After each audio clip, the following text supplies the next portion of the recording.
감주자의 예배 소명으로 주일 예배를 드리겠습니다.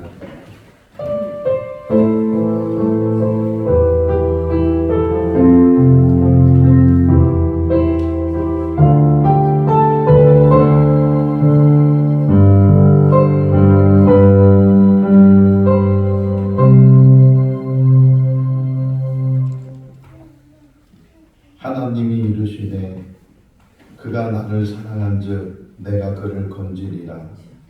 그가 내 이름을 안즉 내가 그를 높이리라. 그가 내게 간구하리니 내가 그에게 응답하리라.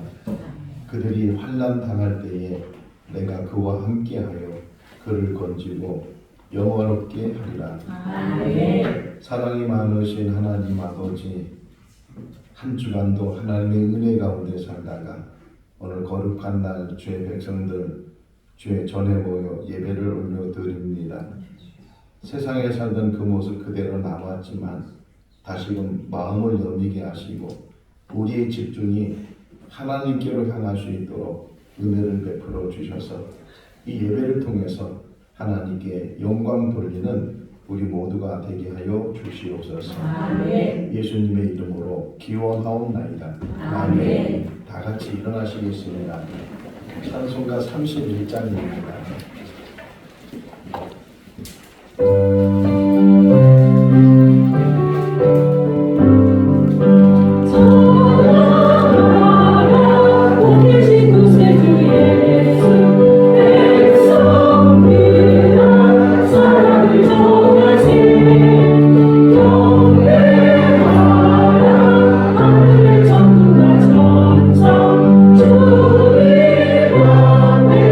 영광을 돌리세.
오늘도 주의 전에 나오며 우리의 모습을 뒤돌아보면 부끄럽고 부족하고 또 하나님 앞에 불의한 모습밖에 보이지 않습니다.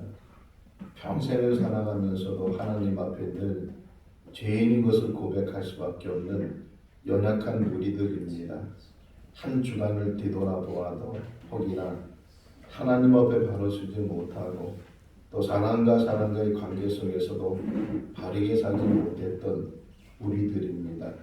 하나님 아버지, 더 엎드릴 수 있는 우리들 되게 하시고 더 낮아지는 우리들 되게 하여 주시옵소서. 아멘. 회개의 역사가 일어나게 하시고 통회하며 마음을 찢으며 또 하나님 앞에 바로 서는 귀한 계기를 갖는 우리들 되게 하여 주시옵소서. 아멘. 오늘 이 시간도 주님의 보혈로 우리의 모든 허물과 죄를 씻어주시고 하나님 앞에 다시금 세움을 받는 하나님의 백성들이 다 되게 하여 주시옵소서. 아멘. 우리를 구원하신 예수님의 이름으로 기도하옵나이다. 아멘. 사도 신령으로 신앙을 고백합니다. 나는 전능하신 아버지 하나님 천지의 창조주를 믿습니다. 나는 그의 유일하신 아들 우리 주 예수 그리스도를 믿습니다. 그는 성령으로 잉태되어 동정녀 마리아에게서 나시고 본디오 빌라도에게 고난을 받아 십자가에 못 박혀 죽으시고 장사된 지 사흘 만에 죽은 자 가운데서 다시 살아나셨으며 하늘에 오르시어 전능하신 아버지 하나님 우편에 앉아 계시다가 거기로부터 살아있는 자와 죽은 자를 심판하러 오십니다. 나는 성령을 믿으며 거룩한 공교회와 성도의 교제와 죄를 용서하는 것과 몸의 부활과 영생을 믿습니다. 아멘. 자리에 앉으시겠습니다. 찬송가 341장입니다.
가윤수 집사님께서 기도하시겠습니다.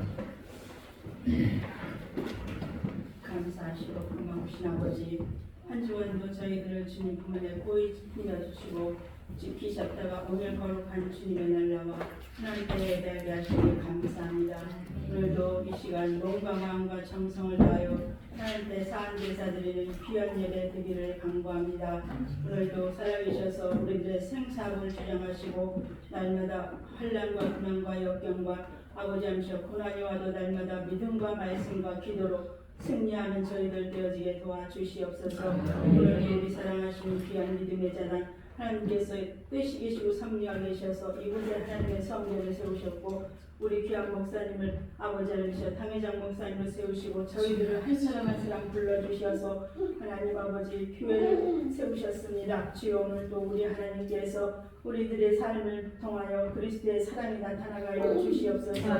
아버지 믿음이 없이는 하나님을 기쁘시게 못하고 하셨사오니 오늘도 살아있는 믿음 큰 믿음 보배로운 믿음으로 하나님 앞에 영광 돌리며 하나님 앞에 기쁨 되어지는 저희들 되어지게 도와주시옵소서. 오늘도 우리 사랑하는 귀한 믿음의 자단 하나님께서 우리 1년 동안 지경을 넓히라는 귀하고 못된 말씀을 주셨습니다. 오늘도 우리 목사님 말씀 주시는 말씀 따라서 저희들 삶 가운데 아버지 하나님 지경이 넓혀지고 아버지 영적인 지경이 넓혀져서 하나님의 합당한 삶을 살아갈 수 있도록 축복하여 주시옵소서. 오늘도 저희들은 어리석고 미련할 때가 많습니다. 주여 그때마다 주님 성령께서 지혜 주시고 깨닫게 하시고 회개하게 하여 주시어서 우리 사랑하는 믿음의 재단이 아름다운 공동체 서로 사랑하고 격려하고 위로하고 하나님 안에서 한마음 한뜻으로 교회를 섬기며 아버지 뜻을 합당하게 살아갈 수 있는 믿음의 재단 믿음의 공동체로 축복하여 주시옵소서. 오늘도 저희들은 정말로 하나님의 은혜가 아니면 살 수 없는 어리석고 미련한 자들입니다. 오늘도 하나님의 은혜로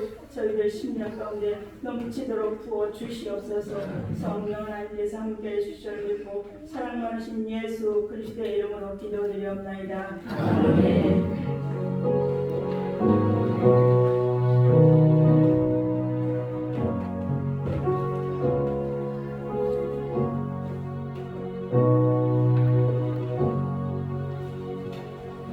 오늘 읽으신 하나님의 말씀은 전도서 12장 9절에서 13절 말씀입니다.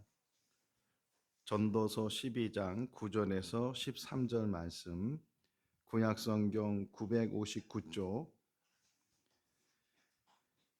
한 절씩 교독하겠습니다. 전도자는 지혜자이어서 여전히 백성에게 지식을 가르쳤고 또 깊이 생각하고 연구하여 잠언을 많이 지었으며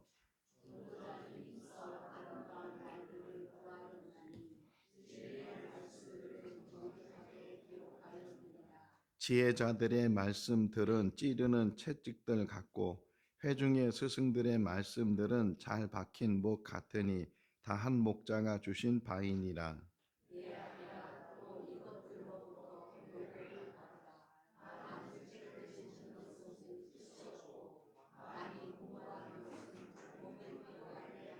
같이요 일의 결국을 다 들었으니 하나님을 경외하고 그의 명령들을 지킬지어다. 이것이 모든 사람의 본분이니라. 아멘. 전교인 찬양대가 하나님 앞에 찬양 올려드리겠습니다.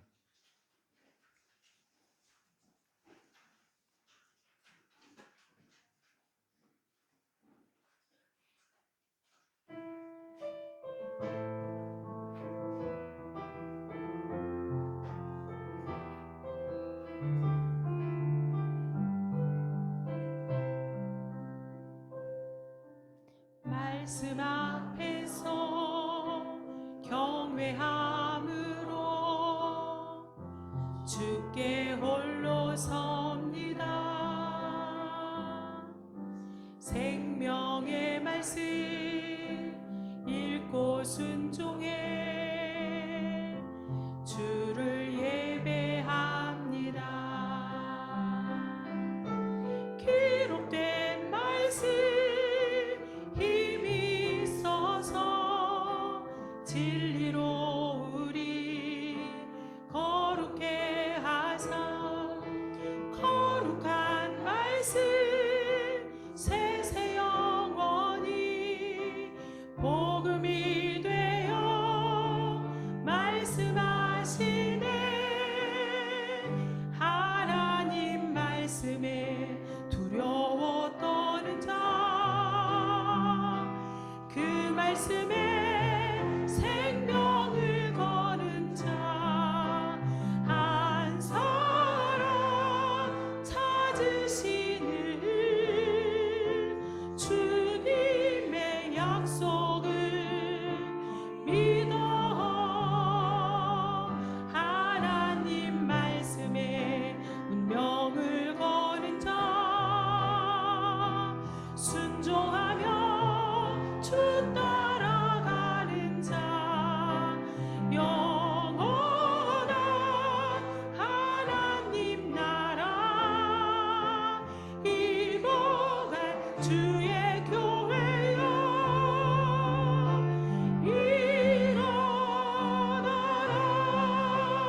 순종하며 주 따라가는 자 영원한 하나님 나라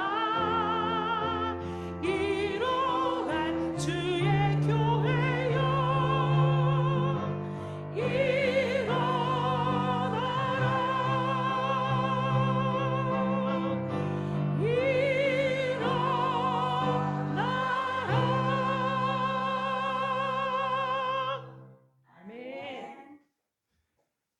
할렐루야. 막 전율이 흘렀습니다. 우리 전교인 찬양대가 자리매김을 하는 것 같고 또 일찍 오셔서 연습도 하시고 또 찬양도 힘을 다해서 하시는 모습을 보면서 참 귀하다. 이 전교인 찬양대가 잘 만들어지고 또 교회에 좋은 모델이 될 수 있겠다. 그런 생각을 갖게 되고 또 이강래 전도사님이 일찍 곡을 정해서 우리 성도들에게 유튜브 곡도 알려주시고 그래서 미리 듣고 또 미리 연습을 할 수도 있고 우리 박경선 집사님 같은 경우는 찬양 안내를 하면서도 계속 그 유튜브를 틀어서 계속 또 밖에서도 듣고 연습을 하는 그런 모습을 보면서 참 귀하다. 우리가 이렇게 예배 드릴 때 준비하고 또 열심히 하나님 앞에 드리고자 하는 그런 모습을 하나님이 받으시지 않겠는가. 오늘 가사 중에 한 사람을 찾으신다. 한 사람을 찾으시는 그 하나님을 향해서 우리가 한 사람이 됐을 때 하나님이 연락하시고 기뻐하시는 그런 찬양, 그런 예배, 그런 삶이 하나님께 올려드리는 귀한 시간이 될 줄로 믿습니다. 한 10월이 되면 제가 이제 다음 해에는 어떤 표를 가지고 우리 교회가 1년을 지낼까 하는 것을 기도하면서 또 이제 표를 정하게 되는데 2024년도에는 영적 지경을 넓혀라라는 표를 세웠습니다. 표 5만 세우는 것이 아니고 거기에 따른 1년의 설교 말씀도 그때부터 이제 준비를 합니다. 일부러 그렇게 일찍 준비를 하는 것은 어떤 부분적인 성경만 보는 것이 아니고 할 수만 있다면 1년에 한 번 창세기에서 요한계시록까지 전체를 다 보면 좋겠다라는 생각이고 또 그냥 막 보는 것이 아니고 그 표에 맞는 그런 말씀들을 계속 우리가 묵상을 하면 이게 맥이 이어지게 되고 전체가 흐름을 갖게 돼서 영적 지경을 넓혀라는 그런 표 속에서 계속해서 우리의 지경을 어떻게 넓혀 가야 되는지 하는 것들을 같이 묵상하려고 했고 또 그렇게 찾아놔야 창세기부터 요한계시록까지 그렇다고 세세하게나 또 한 부분을 집중적으로 보지는 못하지만 그래도 흐름 속에서 성경을 전체 볼 수 있고 또 올해는 일부러 창세기부터 요한계시록 흐름 속에서 그래서 6월 달까지는 구약 성경을 보고 7월 달부터는 절기가 아니면 신약에 있는 말씀들을 12월 달까지 보도록 그렇게 미리 1년을 준비를 했습니다. 그래서 그때 한 주 한 주 주시는 말씀이 그냥 따로 떨어져 있는 말씀이기도 하지만 또 1년을 계속 묵상하는 그런 말씀이다 하는 것을 생각하면 좋겠고 지난 주일은 가정주일이면서 또 잠언에 있는 말씀을 묵상을 해서 지혜로 지경을 넓혀라. 지혜가 있는 사람은 하나님을 경외하는 사람이고 하나님을 경외하는 사람은 가정 안에서부터 가정 예배가 얼마나 중요한가. 이 가정 예배에 대한 쇼츠를 만들었는데 오늘 아침에 확인해 보니까 6,300명 정도가 시청을 했어요. 얼마나 귀한가. 지금 사모하는 마음들을 가지고 있는데 우리는 자꾸만 가지고 있는 선입견이 또 가지고 있는 고정관념이 가족이 다 모여야 가정 예배가 된다고 생각을 하는 것 때문에 가정 예배를 못 드리고 있었는데 한 사람이 시작하면 또 거기에 두 사람이 될 수도 있고 또는 우리 다 자녀들까지 모여서 예배 드릴 수 있는데 시작이 중요하고 꾸준히 진행하는 것이 중요하니까 이 가정 예배가 회복되는 계기가 되면 참 좋겠다. 그런 생각이고, 오늘은 잠언이 끝났으니까 전도서 말씀을 보는데, 전도서 맨 마지막 오늘 13절 끝부분에 보게 되면 모든 사람의 본분이라, 이렇게 본분이라는 그런 단어를 가지고 본분으로 지경을 넓혀라 하는 말씀을 같이 묵상을 하려고 합니다. 자, 우리 교회가 이제 개척된 지 한 2년이 되어 가고 있는데, 하나님이 세우셨지만 또 어떤 면에서는 또 우리 성도들이 우리 교회를 세워 나가는 것이고, 또 부족하지만 저를 이 교회에 이제 담임 목사로 여러분들이 청빙을 해서 같이 교회를 시작을 하는데, 제가 교회를 시작하면서 가지고 있는 목표가 있어요. 적어도 생거 진천교회는 이런 교회가 되면 좋겠다. 또 이런 교회로 만들어야 되겠다 하는 그런 목표를 가지고 지금도 목회를 했고, 또 앞으로도 언제까지 목회를 할지 모르지만 제가 이 교회에 있는 동안에는 그 목표 속에서 교회를 세워 나가려고 그래요. 어떤 목표일까요? 예? 여러 가지 목표가 있을 수 있고, 근데 제가 세우는 목표는 화목이에요, 화목. 첫째도 화목이고, 둘째도 화목이고, 셋째도 화목이고. 김구 선생이 백범일지를 쓰면서 나의 소원은 첫째도 독립이고, 둘째도 독립이고, 셋째도 독립이다. 이렇게 말씀을 하셨는데, 제가 뭐 김구 선생님처럼 위대한 인물은 아니지만 우리 교회의 목적은, 우리의 지향점은 화목이에요. 교회 성장을 원하는 것도 아니고, 많은 사람이 모이는 것도 아니고, 한 사람이 모여도, 10사람이 모여도 화목한 것. 제가 어떻게 이제 하다 보니까 20살 때 설교를 하게 됐어요. 또 설교를 준비한 것이 아니고 갑작스럽게 저보고 말씀을 전하라고 해서, 그래서 얼떨결에 이제 몇몇 안 되는 사람들 모여서 이제 말씀을 전하게 됐는데, 지금도 기억이 나요. 45년, 44년이 지난 지금도 그때 1980년도 7월 달에 설교를 했는데, 근데 설교 본문이 뭐냐면 잠언 17장 1절 말씀을 가지고, 그때 왜 그 말씀을 정했는지 모르지만 제가 처음 설교를 했기 때문에 지금도 기억을 하는데, 잠언 17장 1절 말씀을 가지고 말씀을 나누었어요. 마른 떡 한 조각만 있어도 화목한 것이 제육이 집에 가득하고도 다투는 것보다 나으니라. 가난해도 화목하면 그것이 행복이지, 아무리 부유해도 아무리 많이 가지고 있어도 서로 다투면, 집안에 아이들이 싸우면 누가 마음이 불편할까요? 응? 왜 다투는 거예요? 자기가 옳다고, 자기가 더 갖겠다고, 그런 것 때문에 다투잖아요. 교회도 마찬가지예요.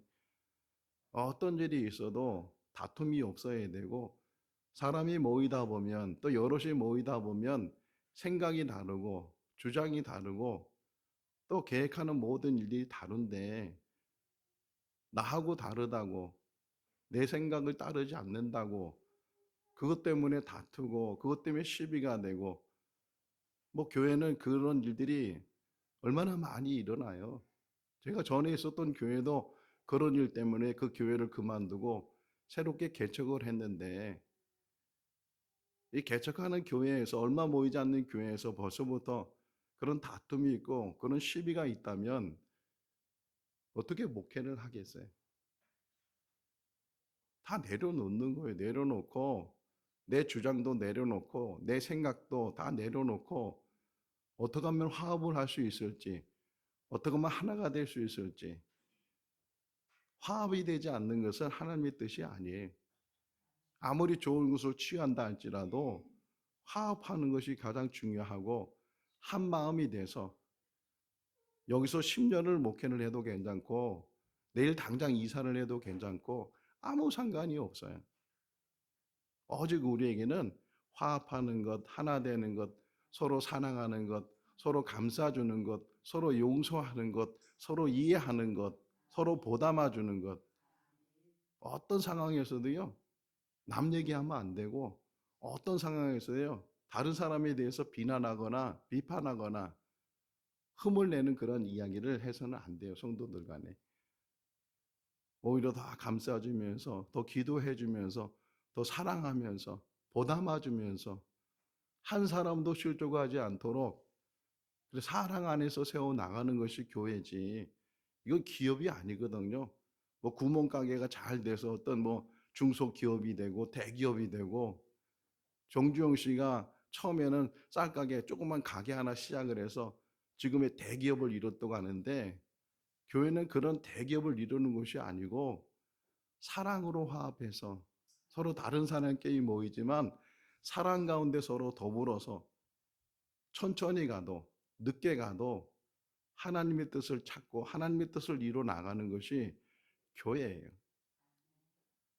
우리 교회가 그런 교회가 될 수 있기를 바랍니다. 혹이나 허물이 있어도 다 덮어주는 것이고, 다 넓은 마음으로 관용하는 것이고, 보담아 주는 것이고, 때로는 기다려 주는 것이고, 그러면서 교회가 하나 돼 나가는 거지. 어쨌든 이렇게 생각이 다른 일들이 많이 앞으로도 일어날 텐데, 그런 부분에서 서로 간에 잘 상의를 하고 협력을 하고, 또 아직 때가 되지 않았다 생각하고 하나님의 뜻을 찾는 그런 우리 성도들이 다 될 수 있기를 바랍니다. 오늘 전도서 말씀을 묵상을 하는데, 전도서의 중심은 헛되고 헛되니 모든 것이 헛되도다, 이런 말씀들이 계속 반복되어 있어요. 근데 만약에 이 전도서를 지은 사람이 솔로몬이 아니었다면 공감을 할 수 없었을 거예요. 그런데 1장 1절을 보게 되면 다윗의 아들 예루살렘 왕, 그러니까 다시 말하면 솔로몬이 이 전도서를 썼기 때문에 우리가 공감을 할 수 있는 것은, 솔로몬은 부귀영화를 다 누려본 사람이에요. 하고 싶은 일이라면 다 할 수 있는 그런 권세를 가지고 있었고, 그러한 부유함을 가지고 있었고, 그런 삶을 살았던 사람이었기 때문에 다 살아보니까, 다 경험해 보니까 그런 모든 것들도 역시 헛되고 헛되었다. 세상에 아무리 좋은 것 취한다고 할지라도, 아무리 귀한 것 가지고 있다 할지라도, 뭐 갖기 전까지는 막 그 소망 때문에, 거기에 때문에 집중하고 집착하지만 막상 갖게 되면 다 그것도 지나고 나니까 부질없는 일이었고, 전도서 중에 이런 말이 나와요. 천년의 갑절을 살아도 행복하지 않으면, 천년을 살기도 어렵지만 거기에 갑절을 살아도 그 사람이 행복하지 않으면 그건 역시도 허무한 것이고 헛된 것이다. 짧게 살아도, 잠깐 살아도 하루가 행복하고 하는 일이 행복하고 사람의 삶이 행복할 때 그것이 진정한 행복이지, 뭔가 이루었다고, 뭔가 가졌다고, 성취했다고 거기에 행복이 있겠는가? 그렇지 않다는 것을 솔로몬이 우리에게 이야기를 해주고 있어요. 철학의 흐름을 보게 되면 19세기에 이제 있었던 그런 철학 사상 중에 하나가 염세주의라는, 허무주의 또는 염세주의. 그 대표적인 철학자가 쇼펜하우어인데, 이 쇼펜하우어는 염세주의에 빠져 있던 사람이었어요. 혐오를 해요. 여자를 혐오를 해서 독신으로 살았고 세상을 혐오를 해서. 근데 그 사람이 쓴 책이 젊은 사람들에게 많이 읽혀지게 되고, 뭐 염세주의가 전제로 나쁜 것은 아니에요. 뭔가 비판할 수 있고 뭔가 다른 시각에서 볼 수 있고 하는 것들이 있었기 때문에, 또 철학의 한 발전에 기여하는 부분도 없지 않아 있었지만, 어쨌든 염세주의는 허무에 빠지는 거예요. 그러다 보니까 젊은 사람들이 이 쇼펜하우의 책을 읽고서 비판력도 있었지만 또 비관을 하는 그런 일들이 일어나서, 그때에 많은 사람들이 자살을 했어요. 젊은 사람들이 그 책을 읽고 허무하다, 세상에 아무 낙도 없고 소망도 없고, 그러니까 일찍 자기의 삶을 마쳐야 되겠다라는 그런 그런데 그 염세주의자였던 쇼펜하우는요 오래 살았어요. 그 젊은 사람들은 죽겠는데 본인은 죽음을 두려워하면서 끝까지 살려고 애를 썼던 사람 중에 한 사람이 쇼펜하우예요. 여러분 인생은 어떤 가치를 가지고 있는가? 어느 것하고 비교할 수 없는 가치를 가지고 있는 게 인생이에요. 뭐하고 바꿀 수 있겠어요? 예수님 말씀하시기를 천하를 주고도 살 수 없는 게 우리 인생이고 영혼이라 그랬어요. 그러니까 천하보다 귀하다 이렇게 표현됐는데 왜요? 한 번 사는 인생이기 때문에 우리가 과거에 있었던 사람이 아니고 미래에 있을 사람이 아니고 지금 이렇게 한 번 태어나서 한 번 우리의 삶을 살고 있기 때문에 얼마나 귀한 인생을 살아요. 그리고 생명은 내 것이 아니고 하나님이 것이기 때문에 하나님이 주시는 생명 그동안 우리의 삶을 살아가야 되는데 이왕 한 번 사는 인생 속에서 참되게 사는 것이 뭐냐? 전도서는요 허무주의가 아니에요. 염세주의가 아니에요. 오히려 그것을 뛰어넘는 인생의 가치가 얼마나 중요한지 어떻게 인생을 살아야 되는지 하는 것을 우리에게 잘 이야기해 주는 것이 전도서다 하는 것을 먼저 잘 생각을 하면 좋겠고요. 그리고 어제 우리 지혜에 대한 지난주에 지혜에 대한 말씀을 들었는데 오늘 9절의 시작이 뭐냐면 전도자는 지혜자이어서 그러잖아요. 지금 이 전도서를 쓴 사람은 지혜를 가지고 이 말씀을 쓰고 있다. 그러니까 이 사람이 또 잠언도 쓴 사람이잖아요. 잠언을 쓴 사람인데 그 잠언에서 지혜를 계속 강조하면서 이야기하면서 지혜의 근본이 뭐냐? 하나님을 경외하는 것이다. 하나님을 경외하는 우리들이 참 지혜를 가지고 사는 줄로 믿습니다. 세상의 지식은 부족하고 세상에 돈 버는 일들, 세상에 출세하는 일들은 우리가 지혜가 부족하다 할지라도 어리석어 보인다 할지라도 하나님을 만나서 하나님을 경외하는 것 이것이 참 지혜고 지혜의 근본이다 하는 것을 우리에게 이야기를 해주고 있고 자 10절 말씀에 보게 되면 이 전도자가 이 지혜자가 구하는 것이 뭐냐 힘써 아름다운 말을 구하였다. 인생을 살아가면서 중요한 것 중에 하나가 언어 생활이에요. 말이에요. 하나님이 세상을 만드실 때도 말씀으로 세상을 만드신 것처럼 예수님을 표현할 때도 요한복음 1장 1절을 보니까 그분은 말씀이셨다. 그 말씀이 하나님과 같이 계셨고 곧 하나님이셨다. 이렇게 우리에게 이야기를 해주는 것처럼 우리가 이 땅에 사는 날 동안에 말이 얼마나 중요한가 한번 뒤돌아보세요. 내가 지금 어떤 말을 사용하고 살아왔는가 또 한편으로는 내가 앞으로 어떤 말을 하고 살아야 되는가 이 전도자는 우리에게 교훈해 주기를 아름다운 말을 해라. 아름다운 말을. 저희 큰아들이 미국에 살고 있는데 그 아들이 여기서 고등학교를 다녔어요. 근데 한 번은 고등학교 3학년 때인데 그 가까이 지냈던 친구가 그러니까 3년 동안 같이 지냈잖아요. 그 가까운 친구가 우리 큰아들한테 이렇게 물었어요. 야, 너는 왜 욕을 안 하냐? 욕을 못 하는 거냐? 안 하는 거냐? 이렇게 질문을 했다는 거예요. 그러니까 우리 아들이 평소의 생활 속에서 그 입에서 욕이 안 나왔어요. 요즘 젊은 아이들 보세요. 툭 하면 그 입에서 나오는 게 다 욕이에요. 욕이 안 나오면 말을 못할 정도로 그렇게 욕을 많이 하더라고요. 난 여자들은 욕 안 하는 줄 알았어요. 근데 여자들도 그렇게 욕을 잘하더라고요. 학생들도 보면 뭐 정말 들어서 아휴 쟤네들 저렇게 그런데 그게 다반사예요. 왜요? 어느 습관이 그렇게 돼 있기 때문에 뭐 어떻게 뭐 이렇게 하기 시작하면서 하는 게 아우 그 여자 입에서 나올 수 있는 말인가? 뭐 여자라고 해서 뭐 그런 건 아니겠지만 남자건 여자건 이 언어 생활 어릴 때부터 청소년 때부터 청년 때부터 나의 언어 생활이 아름다운 말을 구하고 선한 말을 구하. 성경 한번 찾아보실래요? 에베소 4장 29절. 에베소서 4장 29절. 신약 성경 314쪽에 있어요.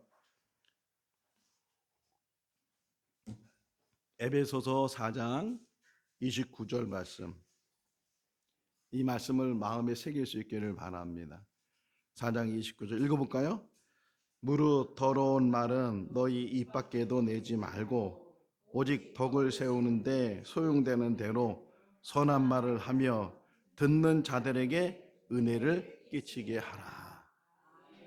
더러운 말은 입 밖에도 내지 말고 선한 말을 해서 사람들에게 은혜를 끼치라는 거예요.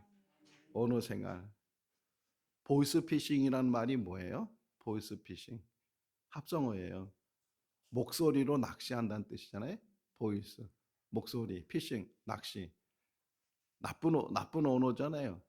전화가 와서 모르는 사람이 전화가 와서 이제 말을 걸어오는데 그런데 그 모르는 사람이 내 정보를 다 알고 있어. 이름을 알고 주소를 알고 있고 자녀들을 알고 있고 뭐 어떤 형편을 알고 있고 그러다 보니까 그 말에 현혹이 돼가지고서 가지고 있는 돈 없는 돈 다 빼앗기고 그게 뭐예요? 악한 말이잖아요. 더러운 말이잖아요. 남을 속이는 말이고 거짓된 말이고 이런 악한 세상에 사는 우리들에게 하나님께서 오늘 다시금 이 전도서를 통해서 말씀하시기를 선한 말을 하고 아름다운 말을 하고 정직한 말을 하고 참된 말을 하라는 거예요. 사람이 누구를 막 때렸어요. 막 때렸어. 이걸 한 단어로 뭐라고 표현해요? 뭘 했다 그래요? 폭력을 했다 그러죠. 근데 이게 때려서만 폭력이 있는 것이 아니고 언어적인 폭력이 있어요. 언어 폭력. 가정 안에서 언어 폭력이 얼마나 많이 일어나는지 몰라요. 금쪽 같은 내 새끼 그 프로를 보면 그 부모가 아이들에게 막대하는 모습은 고사하고 저주 같은 말들을 자기 자식들에게 하는 일들을 보면서 그게 언어 폭력이에요. 그런데 부모가 자식에게만 그러는 것이 아니고 또 한편으로는 부부간에도 마찬가지. 남편이 아내에게 함부로 막 대하면서 함부로 말하는 또 아내도 남편에게 함부로 말하는 그런 이 언어 폭력이 가정 안에서도 안에서 새는 바가지 바깥에서 샌다고 안에서 그런 언어 생활을 하고 언어 폭력을 하다 보면 그것이 곧 바깥에서도 그런 언어 폭력이 일어나게 되고 관계가 어그러지고 깨어지는 그런 일들이 일어나게 된다. 성경 하나 더 찾아보실래요? 전도서 5장 2절이 우리 지금 전도서 말씀을 읽고 있는데 전도서 5장 2절 말씀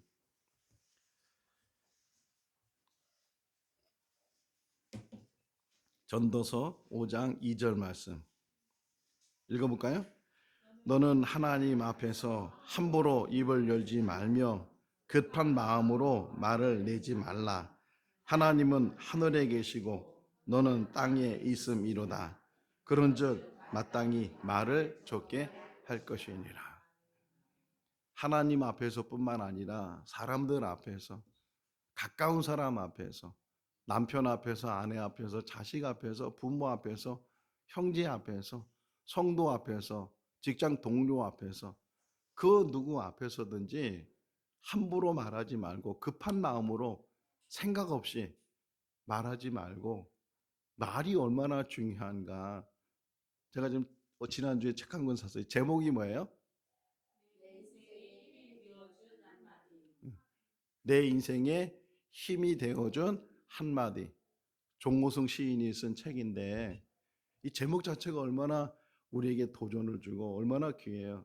내 인생 속에서 힘이 되어준 여러 마디도 아니에요.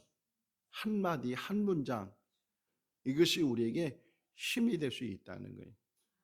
사람은 이 언어를 통해서 사람을 살릴 수도 있고 사람을 죽일 수도 있어요. 내가 사용하는 이 말 때문에 가정이 회복될 수도 있고 가정이 무너질 수도 있어요. 다시 한번 강조를 해요. 가까운 사람일수록 가장 가까운 사람이 누구게요? 부부예요, 부부. 부부 간에도 서로 존중을 하고 인격적으로 서로 인품을 가지고 대화를 하고 그래서 가정을 세워 나가야 되는데 너무 가깝다 보니까 오래 살다 보니까 때로는 그 인격을 우리가 무너뜨리는 일들이 얼마나 많이 있는가. 자녀들에도 마찬가지고 형제들 간에도 마찬가지고 성도들 간에도 마찬가지고 가까운 사람이나 먼 사람이나 이 말의 힘을 가지고서 사람을 살리는 말을 하고 세워주는 말을 하고 일으켜주는 그런 말을 우리가 하는 삶을 살아야 된다 하는 것을 우리에게 가르쳐 주고 있어요. 자, 그러면서 11절 말씀에 보게 되면 듣는 자세, 말하는 것도 중요하지만 아름다운 말을 해야 되지만 또 한 가지는 뭐냐면 11절에서는 잘 듣는 사람이 되라. 새겨 듣는 사람이 돼야 된다 하는 것을 자, 지혜자의 말씀들은 찌르는 채찍 같고 그러잖아요. 그러니까 지혜자의 말을 들어야 돼. 그러니까 다른 사람에 의해서 말을 들을 때 그것이 때로는 나를 아프게 하는 찌르는 채찍이라고 그러잖아요. 채찍을 맞아 보세요. 얼마나 아프게 했어요. 예수님 채찍 맞을 때 그 채찍 속에 쇠가 붙었다고 하니까 살점이 떨어질 때고 막 얼마나 으스러지는 그런 아픔. 그런 아픔이 혹이나 이 들을 때 생길 수도 있다는 거예요. 누가 지혜자가 말해줬을 때. 근데 그런 말들을 기분 나빠하고 내 마음에 안 든다고 그것을 제대로 듣지 못하면 그 사람은 그래서 잠언에서 계속 강조해 주잖아요. 잠언에서 어리석은 사람에게는 함부로 말해주지도 말고 잘 듣는 사람에게 이해할 수 있는 사람이 받아줄 수 있는 사람에게 조언을 하고 또 말을 해주면 그것이 그 사람의 유익이 될 텐데 어리 사람에게 지혜를 말하고 또 명철을 말해주면 오히려 그것 때문에 반항감을 갖게 되고 감정적인 사람이 돼가지고서 또 뭐라 그래요? 회중의 스승들의 말씀은 잘 박힌 목과 같다 이렇게 표현했어요. 스승의 말들은 처음에 들을 때는 이해가 안 되고 왜 저런 말을 하는가 그런데 지나고 나면 그래서 그때 우리 스승님이 그런 말씀을 했구나 하는 것을 알게 된다는 거예요. 정트리오라는 거 알아요? 정트리오? 정씨 세 분이서 이제 한 분은 바이올린을 배우고 한 분은 첼로를 배우고 한 분은 피아노를 배워서 유명한 어떤 연주자들이 다 됐는데 그거를 봐서 그런지 모르지만 우리 아내가 우리 집에 김트리오를 만들어야 되겠다 그런 생각을 가지고서 아이들 어렸을 때 큰아이는 바이올린을 배우게 하고 둘째 아이는 첼로를 배우게 하고 막내는 피아노를 배우게 했어요. 그래서 결국은 이 큰아이는 바이올린 박사학위를 받아서 지금 바이올린 가르치는 교수가 됐고 둘째 아이는 첼로를 끝까지 배우진 않았지만 그래도 어느 정도 첼로를 연주를 할 수 있어서 우리 며느리를 만난 것도 첼로 연주하다가 결혼식장 가서 첼로 연주하다가 우리 며느리 만나서 결혼까지 하게 됐는데 근데 막내는 피아노 배우다가 싫어가지고서 그냥 중간에 그만뒀는데 어느 며칠 전에 얼마 전이네 우리 막내하고 우리 아내하고 얘 대화 중에서 우리 막내가 하는 얘기가 그때 엄마 말을 들을 걸 그때 엄마가 피아노 하라고 했을 때 꾸준히 했으면 지금 뭐 피아노 연주자가 되는 것은 아니지만 그래도 피아노를 좀 어느 정도 칠 수 있는 사람이 됐을 텐데 그때는 배우기도 싫고 그래서 엄마 말을 안 들었더니만 지금에 와서 후회가 된다. 듣는 자세. 때로는 그것이 나를 힘들게 하고 또 나를 어렵게 하는 그런 말이라 할지라도 잘 새겨 들으면 부모들이 자녀들한테 하는 말들은 자녀들은 잔소리로 들리지만 부모 입장에서는 아들, 딸들 잘 되라고 왜 공부하라 그래요? 왜 손 씻으라 그래요? 왜 일찍 자라 그래요? 다 그것이 자녀들한테 유익이 되고 자녀 도움이 되기 때문에 하는 말인데 자녀들은 그것을 잘 새겨듣지 못해. 여러분 왜 설교를 들어요? 이 설교를 들으면서 은혜를 받아야 되는데 설교를 들으면서 마음이 불편하고 마음이 상하고 흔히 세상 말로 나 때리는 설교한다고 그렇게 듣는 자세를 가지고 어떻게 은혜가 되겠어요? 이 말씀 듣는 것도 그렇게 잘 들어야 된다 하는 것을 우리에게 가르쳐 주고 있고, 마태복음 5장부터 7장까지를 산상수훈이라고 하는데, 이 산상수훈의 결론이 뭐예요? 예수님이 이렇게 말씀하셔요. 반석 위에 집을 짓는 사람이 있고 모래 위에 집을 짓는 사람인데, 그 차이는 뭐냐? 듣고 행하는 자는 반석 위에 집을 짓는 것이고, 듣고 행하지 않는 사람은 모래 위에 집을 짓는 사람이다. 오늘 이 말씀을 듣고 무엇인가 깨닫고 다시금 결심을 하고 뭔가 다시 해야 되겠다. 그게 13절이에요. 이 13절 말씀 13절 한번 읽어볼까요? 이래 결국을 다 들었으니 하나님을 경외하고 그의 명령들을 지킬지어다. 이것이 모든 사람의 본분이니라. 모든 사람의 본분, 하나도 예의가 없다는 게, 모든 사람의 본분이 뭐나 다 해보고 다 경험해 보니까 딱 두 가지만 하면 되는데, 그 두 가지가 뭐냐? 하나님을 경외하는 것이고 하나님께서 말씀하신 그 말씀을 지켜 행하는 것이다. 이것이 우리에게 새로운 도전이 되고 결심이 될 수 있기를 바랍니다. 어떤 상황에서도 내가 하나님을 경외하겠다. 또 하나는 하나님 말씀대로 순종하겠다. 내 뜻대로 마옵시고 아버지 뜻대로 이루어지기를 원합니다 라고 주님이 말씀하셨던 것처럼, 하나님 뜻 앞에 내 뜻을 내려놓고 하나님 뜻을 찾아서 하나님의 뜻을 이루어나가는 우리 모두가 다 될 수 있기를 주님의 이름으로 축원합니다. 기도하겠습니다. 사랑과 은혜가 많으신 하나님 아버지, 2024년도 또 절반이 지나가고 있습니다. 6개월 동안 우리가 어떤 삶을 살았는지, 어떤 지경이 넓혀졌는지 다시금 뒤돌아보고, 또 남아있는 6개월을, 또 7개월을 어떻게 살아야 할지를 다시금 계획하는 귀한 시간이 되게 하여 주시옵소서. 사람의 본분은 하나님을 경외하는 것과 하나님의 말씀을 지키는 것이라고 이 전도자는 말합니다. 평생의 우리의 삶의 모습이 하나님을 경외하고 하나님 말씀대로 순종하는 삶이 되게 하여 주시옵소서. 예수님의 이름으로 기도하옵나이다. 아멘. 찬송가 358장 하시겠습니다.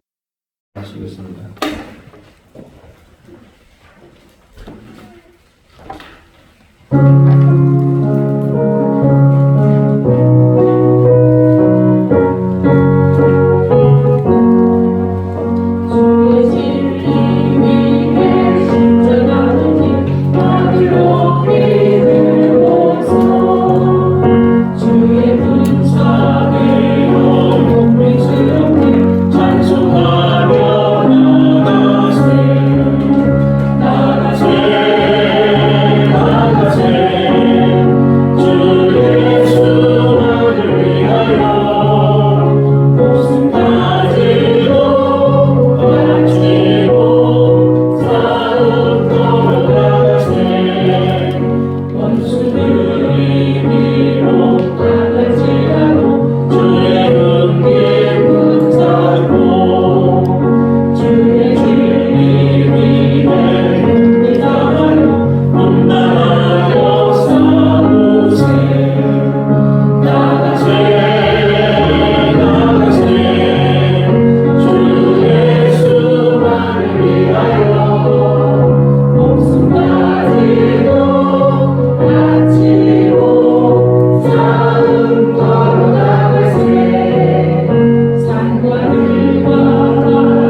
자녀되게 하여 주신 것 감사합니다.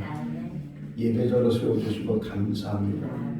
주의를 기억하고 주의를 거룩함으로 참여할 수 있도록 인도하신 것 감사합니다. 하나님 앞에 예비하며 또 귀한 물질로 봉헌합니다. 마음을 담고 정성을 담고 믿음을 담고 하나님의 사랑을 담아서 드리는 그 손길들마다 복되게 하여 주시옵소서. 이 땅에 산 날 동안에도 물질의 공감이 없게 해주시고 어려움 없게 해주시고 필요한 것을 주시되 차고 넘치게 하시고 마음껏 하나님 나라를 위해서 일하시는 우리 모든 성도들 가정 다 되게 하여 주시옵소서. 예수님의 이름으로 기도하옵나이다. 아멘. 우리 6월달 맞이해서 6월달 선고를 같이 읽어보도록 하겠습니다. 요한일서 4장 19절에서 21절. 우리가 사랑하면 그가 먼저 우리를 사랑하셨습니다. 누구든지 하나님을 사랑하고 그 형제를 미워하면 이는 거짓말하는 자니 보는 바 그 형제를 사랑하지 아니하는 자는 보지 못하는 바 하나님을 사랑할 수 없느니라. 우리가 이 계명을 지키게 알았나니 하나님을 사랑하는 자는 또한 그 형제를 사랑하리라. 아멘. 6월은 호국의 달이기도 합니다. 우리 나라와 민족을 위해서 힘써 기도해 주시기를 바라고 예배 마치면 곧바로 재직된 모임을 갖도록 하겠습니다.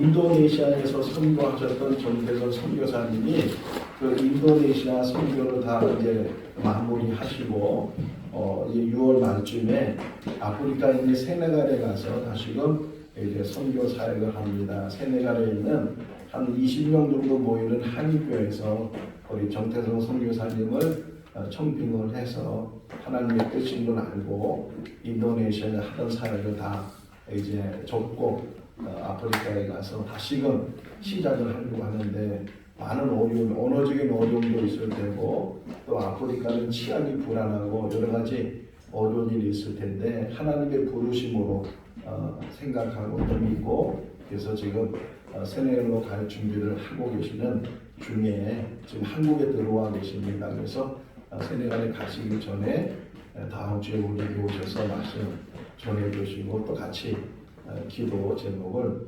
나누도록 하겠습니다. 우리 정태성 선교사님을 위해서도 지속적으로 기도를 해 주시기를 바라고 보라세미나 지금 진행 중에 있는데 우리 김영은 집사님은 마쳤고 맹동우 집사님은 이제 한 번만 하시면 마치게 되는데 이 보라세미나에 참여하신 분들의 공통적인 말은 너무 좋다는 거예요. 너무 좋다는.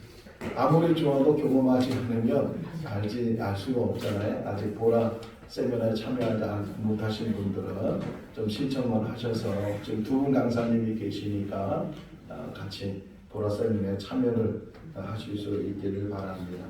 우리 김남숙 성도님 암 수술을 하셨는데 그 암이 착한 암이 돼서 전이도 안 되고 잘 수술이 돼서 이제 뭐예요? 방사선만 이제 하면 항암 치료는 안 하고 방사선만 하면 될 정도로 잘 수술이 됐다고 하는데 계속해서 기도를 해서 완치될 수 있도록 이렇게 기도를 해 주시기를 바랍니다. 다 같이 일어나셔서 찬송가 171장 1절 하시겠습니다.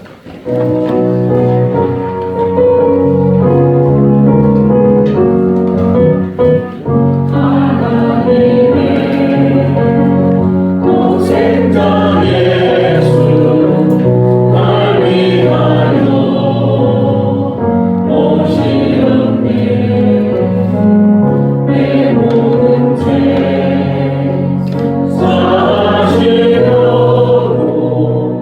십자가 지셔서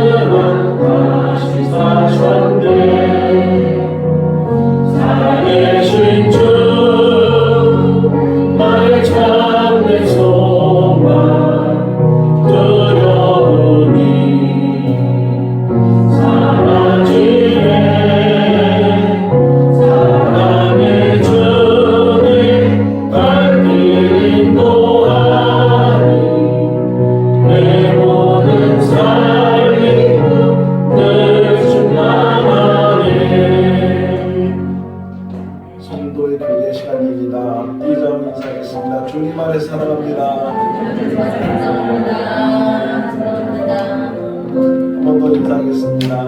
사람의 본분을 잘 지킵시다. 축도하겠습니다. 지금은 우리 주 예수 그리스도의 크신 은혜와 하나님 아버지의 무한하신 사랑하심과 성령님의 교통하시고 교제하시고 충만하시고 내주하심이 하나님을 경외하는 것과 하나님의 말씀을 지키는 것이 모든 사람의 본분이라고 하신 말씀을 다시금 마음에 새기고 그렇게 하기로 결심하는 우리 모든 성도들 삶 가운데 가정과 자녀와 일터 가운데 영원토록 함께 하시기를 축원하옵나이다. 아멘.